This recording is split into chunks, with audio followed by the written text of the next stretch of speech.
Hello everyone, I thought I'd give you a life update. We are making dolls. I want to make a doll for all of you, and I have this whole doll lineup, and the main character is this little girl you're seeing me scroll by. Her name is Juanita, and I already have a sculpted doll version of her.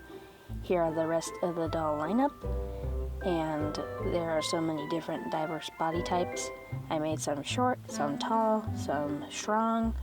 So I've been using AI to try and make some visuals for you guys so I can get my vision out there and make you all a doll. So today we're gonna start with Juanita's boyfriend. His name is Jamal. AI gave me this little version right here, and I liked the look of it the best, so we're going to use him as the little model. I already drew up a version of him, and yes, he is quite large. But that's my mission, to make a larger boy doll. This is his clay form, and we're going to use this little model to try and see what he would look like with joints and all of that. I know this model is very small, but we're going to tinker it up and make it larger. The program that I'm using here is called Flip-A-Clip. I like using it because it has simple tools, and it does a pretty good job. And it's free, so you don't have to pay any membership or anything, unless you want the extra tools. But I think what it gives me is just enough to make every project that I try to do. I also make a little animation with Flip-A-Clip, or a comic, that has Juanita and her family in it, and it tells the story of the dolls and their life.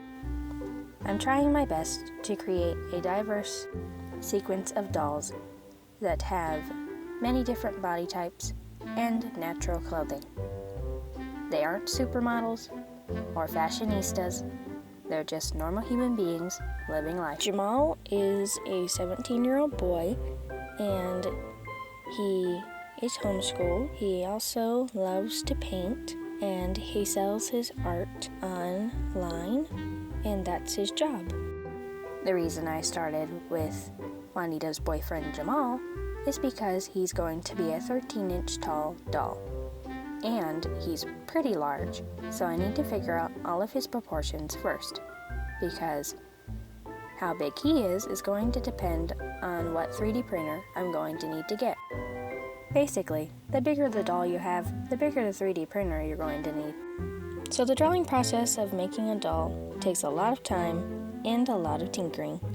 This was the first model I came up with, and I made it more towards my art style. This is the clay model. The reason he has a 2 on his chest is because he was going to be a football player. I felt like that didn't suit his personality. Now he's wearing a casual outfit of a t-shirt and some pants. I think the model is looking great, and he looks exactly like my clay model. AI also gave me this image. The eyes are very... So I used Flip-A-Clip to paint over him so that it could be the box for my doll. I think he looks super amazing with his face sculpt and then his joints. He's going to have a joint on his elbow and his wrist. And underneath, he's going to have this outfit, which is similar to the first design that I made. Because I believe when playing with dolls, they shouldn't be fully naked. Because when I was little, I always forgot to put their clothes back on and got a little in trouble for it. So that's all for today's video. I can't wait to show you guys the rest of the lineup, doll by doll. Thank you guys so much for watching, and I'll see you guys next time. Bye-bye!